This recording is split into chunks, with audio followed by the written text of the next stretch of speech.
W.F. Howes presents an unabridged recording of the Belladonna maze by Sinead Crowley, narrated by the author.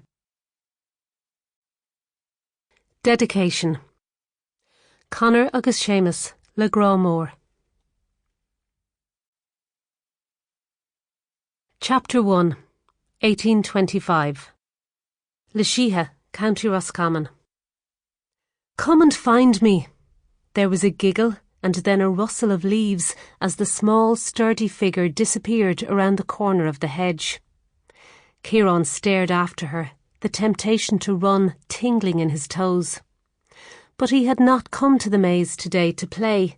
He had an important job to do, and had spent so long begging his father for the chance to prove he could work as hard as his older brothers, it would be beyond foolish to let him down now.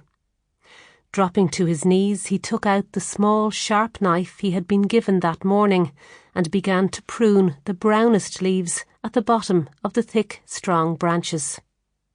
"Come on, Ciarán." Moments later, and clearly bored of her own company, Deirdre appeared beside him again, hopping from foot to foot in her heavy navy skirt. "I'm bored. Do come and play." "I have to work today." The English words felt thick and dull in his mouth, and they made Ciarán feel dull too, and far older than his 10 years.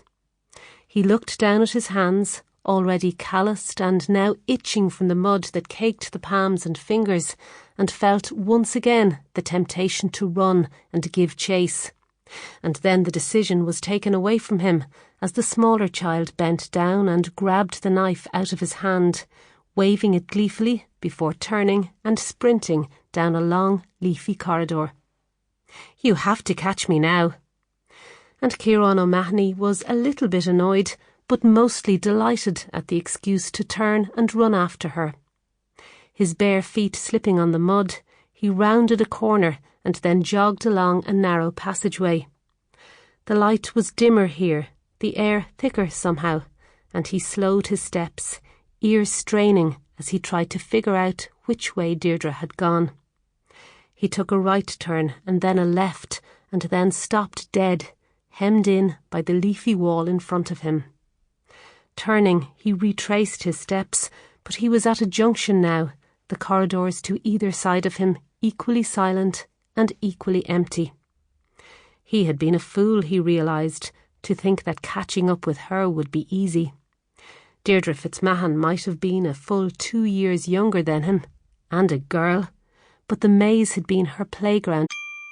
Sample complete. Ready to continue?